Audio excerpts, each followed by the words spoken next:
megaphone. Yeah. He's got the megaphone. Press, we need some room. We need some room. There we go again. There we go. I got it.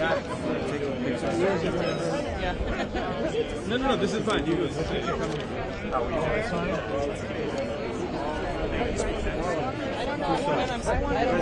Step back. You can actually get a shot of all of us faculty members. Social media training or whatnot, do one-on-one interviews. Who are you with? Okay, I can't talk to you right now. Maybe catch you later. Yeah. I can get you some Greece contacts later.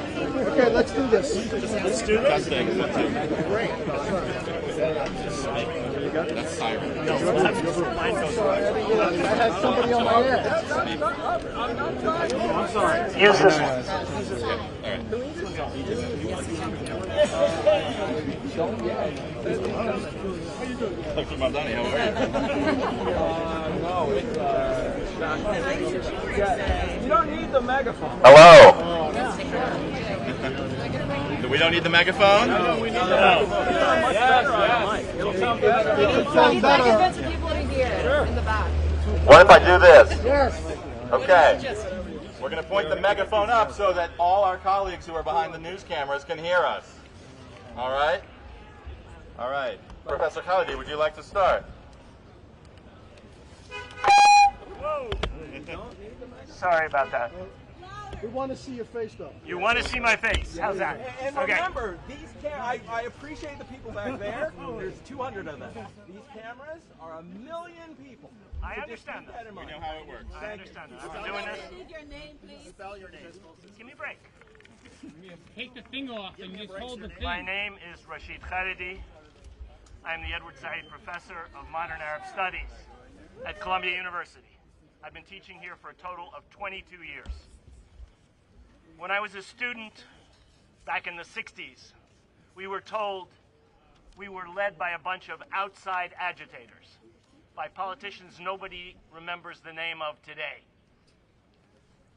We were the conscience of this nation when we opposed the Vietnam War and racism back in 1968 and 1969 and 1970.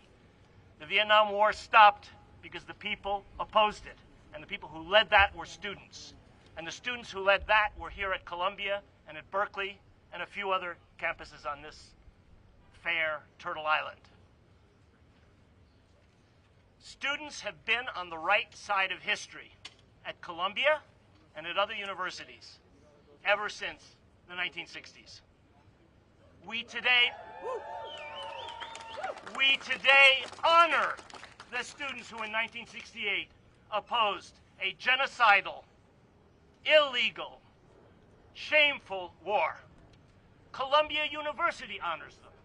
They're on the Columbia website. You can check it out yourself. 1968 is commemorated. One day, what our students did here will be commemorated in the same way. Yeah! They are and they were on the right side of history.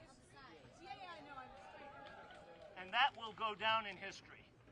That when the change finally came, and finally the American people who have already opposed this war, who've already opposed this genocide, are able to force their craven politicians to stop it, which we can do. The United States is part of this war. Every plane bombing Gaza is an American plane, F-16s, F-15s, F-35s. Every helicopter, Apache, is American. Every bomb drop is American. Those are our taxes. Those are our representatives. Shame on them. And shame on the administration of this university. They will go down in infamy for having done what they did the other night. Today, nobody remembers the names of the administrators and the trustees who ordered the police onto the Columbia campus on 1968. They have gone down in ignominy. So will these leaders, President Shafeet and the Board of Trustees. And the students will be remembered one day on a Columbia website as the people who helped change the course of this country. Together with the brave students up at CCNY, we should shout out to them. Together with the students at NYU, FIT, all over this country. are witnessing in terms of police repression is a tiny fraction of what people under occupation in Palestine have been experiencing for 56 years. The kettling, the checkpoints, the blockades, the police dragging students out. Many of them were injured last night. The lies, outside agitators. Wait until the numbers come out from one police plaza. They were all students. They were our students. And we are ashamed of our university for, instead of continuing the negotiations that many faculty were happy to be part of, decided to bring in the NYPD.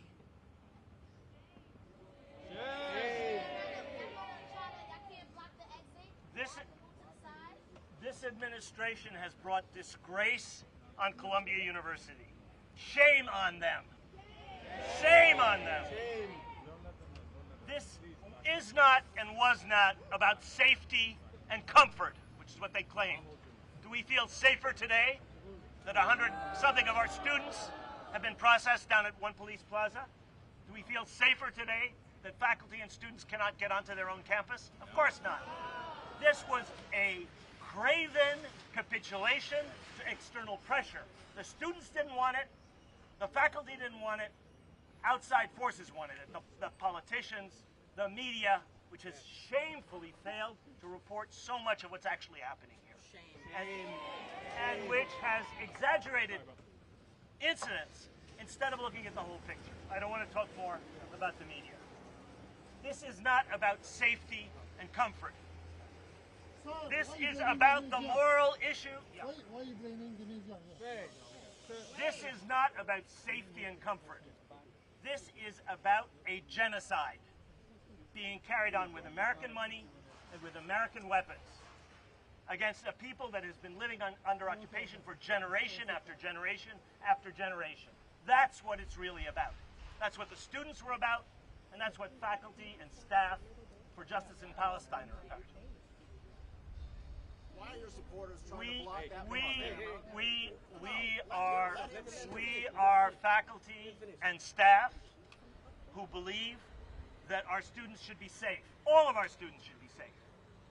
But the right to protest, the right to free speech, and academic freedom, which is being infringed as we speak, university protocols, the arrangements that this university made since 1968 to deal with these things have been swept aside in an arbitrary fashion by this administration in response to external pressures.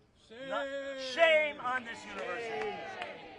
I repeat one more time. This is not about Columbia or CCNY or Berkeley or UCLA or any other place where the students have risen up. This is the conscience of a nation speaking through your kids, through young people who are risking their futures, who are risking suspension, expulsion, criminal arrest in order to wake people up in this country.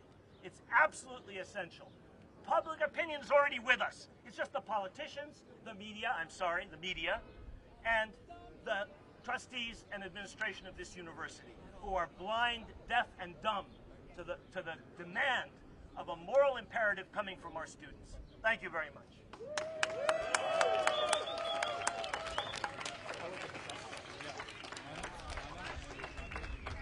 That's Rashid Khalidi. Thank you. Google it. You want to go?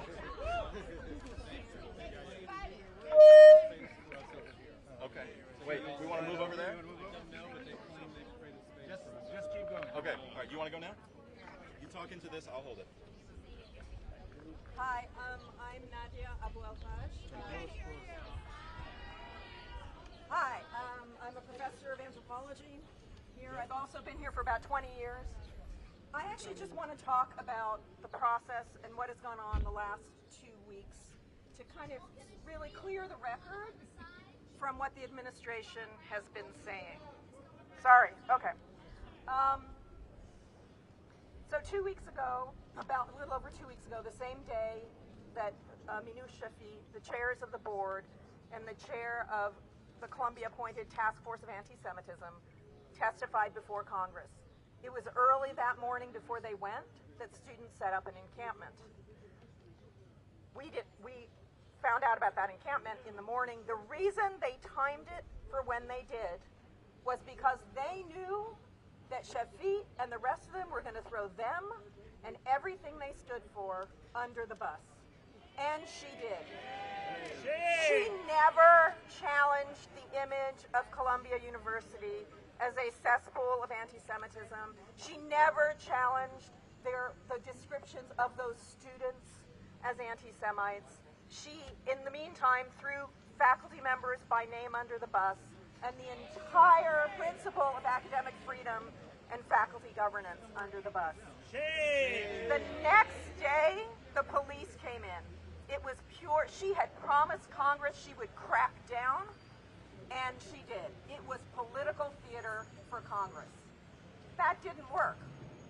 There was another encampment set up. So finally they decided maybe we should negotiate.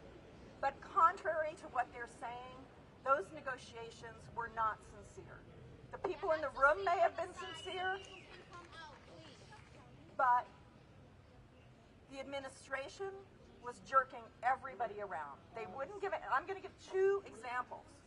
One is Monday night when they were given a deadline to make the encampment by 12 p.m. They were threatened by the negotiators that if they did not take the encampment apart, the National Guard would come in. The students were terrified, and one of the students decided to reach out to Hochul's office, and she said, or the office said, "We don't know what you're talking about. We have no intention of bringing the National Guard in." That is why the students walked away from negotiations that Monday night. Second, I want to say the final offer on the table had nothing reliable that the students felt that they could trust, which is fair enough. The administration has been untrustworthy all year. But more than that, the disciplinary consequences in the final draft were worse than the one in the penultimate draft. And the final thing I want to say is several of us yesterday, including the University Senate, spent all day trying to negotiate to get a handful of faculty back onto campus so that we could mediate and de-escalate the situation. They strung us along until we knew they were bringing the police in, and they had made the decision to bring the police in first thing yesterday morning. They have been lying all along, and they have refused to let faculty members who have relationships with these students step in and try and de-escalate and mediate for weeks now. Thank you. All right. Look, we've got more to say, but we're being asked for safety to move down the sidewalk. Could you all, cameras right here, move back so that the faculty can move, please? Elisa, can you come with us? We're going to relocate for the rest of this.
Good afternoon, Columbia.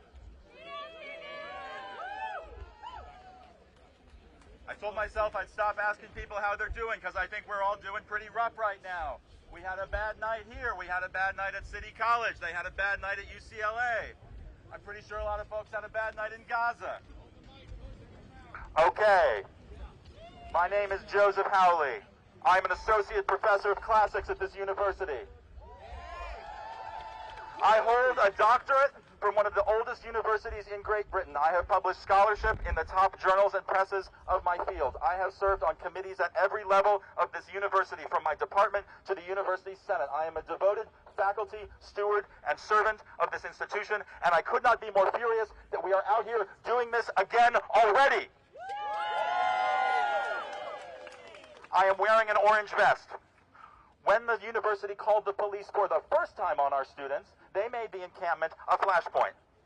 Provocateurs and troublemakers were threatening to come into the camp and cause trouble, and the students, knowing the university would not keep them safe, asked faculty to step up as de-escalators to keep them safe. All week long, faculty in these vests have been out there stopping trouble, protecting our students from troublemakers and from the police. So that's what this vest is about. I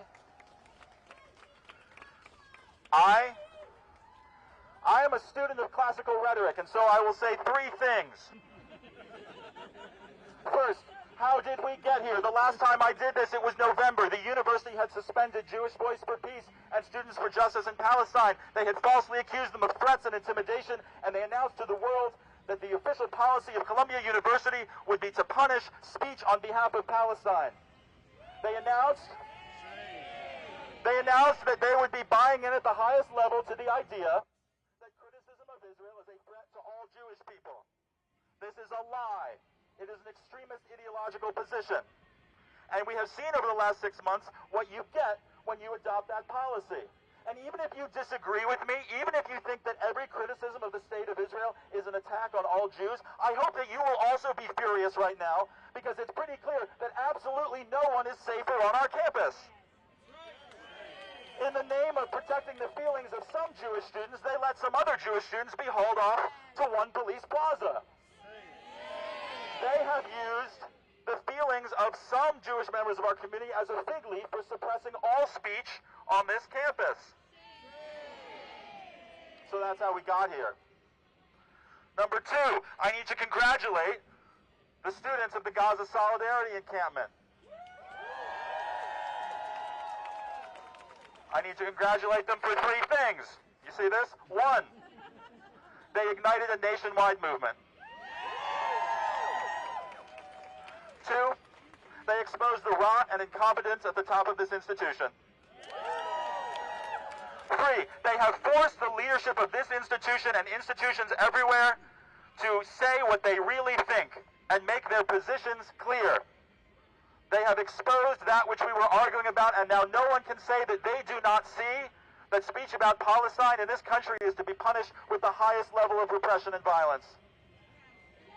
So congratulations to the Gaza Solidarity Encampment for empowering us all in this way, with this clarity. The third thing I need to say is I want to congratulate the university leadership. I know, but look, they have made incredible breakthroughs in reducing operating costs and increasing efficiency. Look, you don't need committees or advisory bodies if you've got AIPAC and Virginia Fox to tell you what to do. You don't need statutes and norms if you've got ADL talking points to set your agenda. You don't need to believe in a university if you're willing to let extremist right-wing ideologues tell you what your job is. And you don't need educators if you can just call in the NYPD to clean up any problem that you don't have the ability to take care of yourself. So look, they have finally achieved the dream of the neoliberal university. We're all out here because they've finally done it. They've created a university with no professors.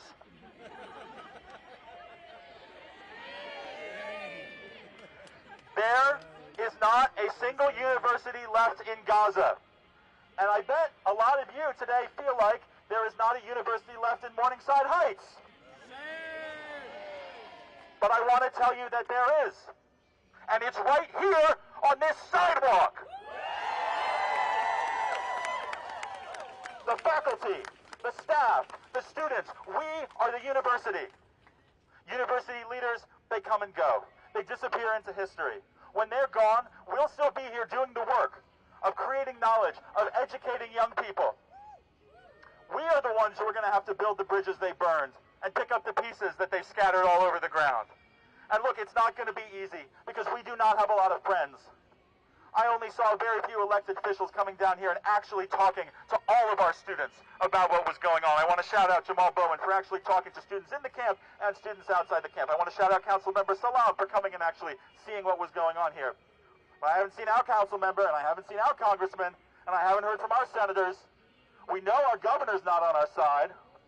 We know that the President of the United States is not on our side because he took time out of his busy schedule for the last 2 weeks to issue press release after press release about our students and their scary Arabic words, telling our university leaders to do exactly what they did last night. So we know the politicians don't have our back. My family's tradition tells us in every generation there is a pharaoh. I know some of you know what I'm talking about. Okay, the holiday of Passover has just ended, but we are still in the Mitzrayim, we are still in the narrow places of bondage, okay, and tribulation. But we know that liberation is coming because we, the faculty, staff, and students, we are all together.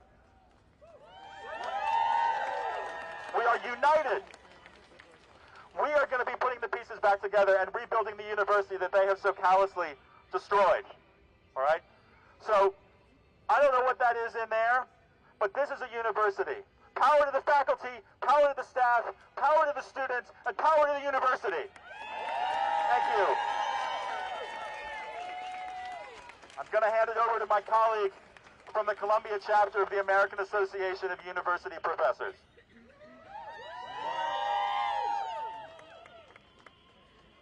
Hi, everybody.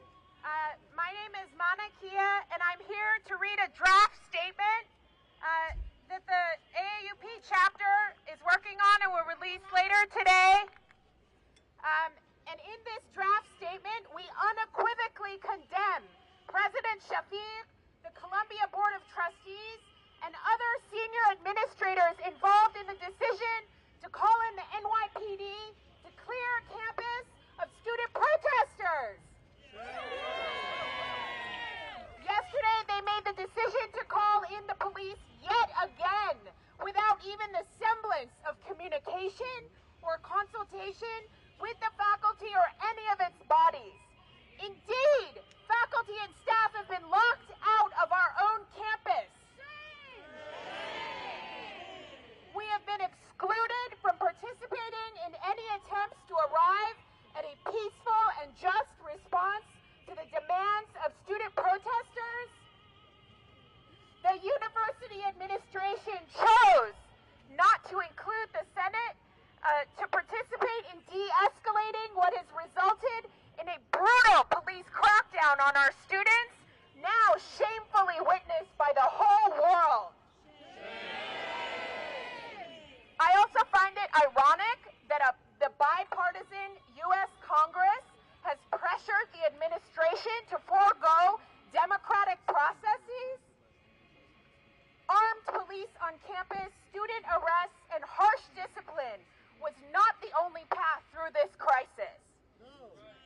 In response to student protester demands, for instance, Brown University agreed to begin a process which includes students to bring divestment in companies connected to the Israeli military before its Board of Trustees in the fall. This resulted in peaceful disbanding of the encampment. That Columbia's administration has decided to circumvent democratic processes, to resort to violent arrests of students, and a militarized lockdown of our campus has irrevocably destroyed any trust between them and the students, staff, and faculty of this community. We strongly and emphatically declare no confidence in this administration.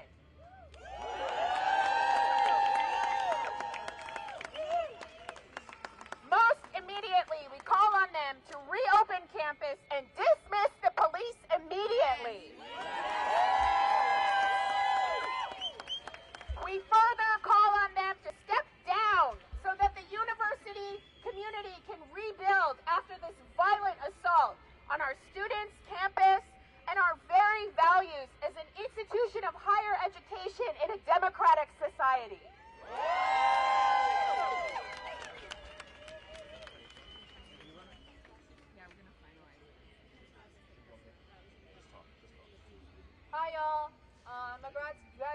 student that was here last night. I want to thank you all for showing up today.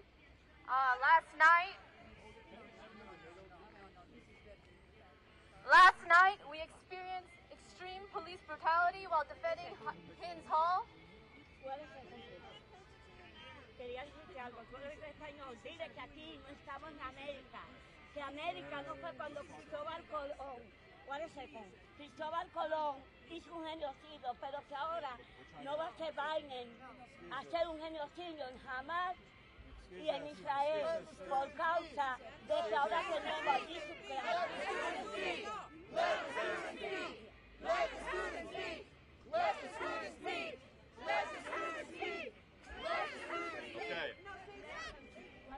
All right, before I was interrupted, so I'm a graduate student here at Teachers College. I was here last night. Last night we experienced extreme police brutality while defending Hins Hall. Despite our peaceful protests, the police ambushed us. We were tackled and beaten. My hands were handcuffed so tightly that even lifting my pinky caused extreme harm and excruciating pain. Nonetheless, our determination for the liberation of Palestine remains unshaken. Long live the Gaza Solidarity Encampment. Long live Hins Hall. Long live the Student Intifada. Palestine will... Woo! Palestine will be free.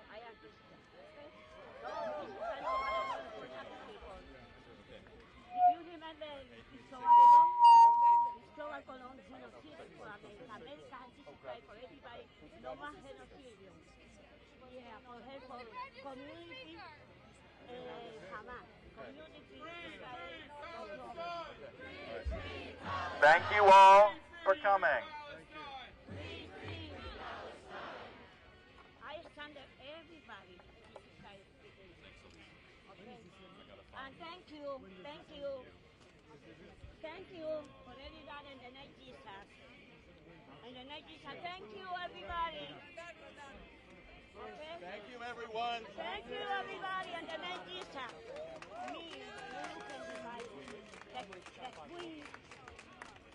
God bless you. No más war. America no genocida. Cristóbal Colón is genocida. You remember the America Hadisa. No más genocida. For no killing Israel. For no killing.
more you try to silence us, the louder we will be.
suspend our students now. We want justice, you say how? We want justice, we say how?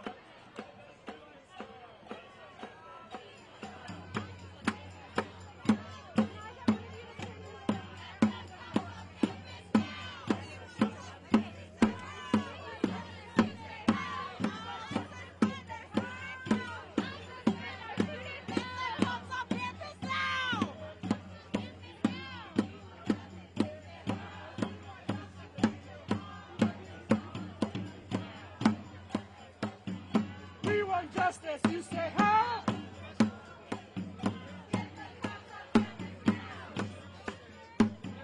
We want justice, you say how?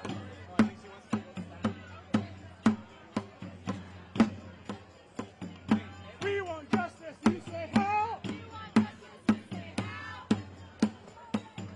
Get the cops off campus now! Get the cops off campus now! We want justice, you say how?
Were you a company? Yes. That's enough sun for me.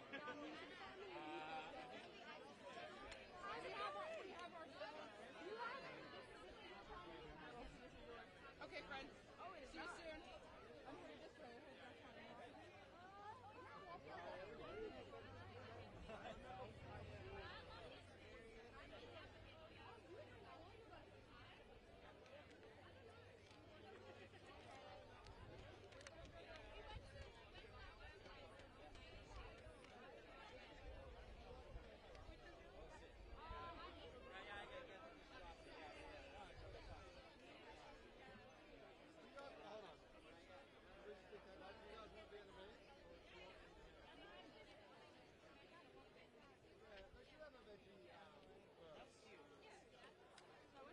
If not, there's a bunch of other restaurants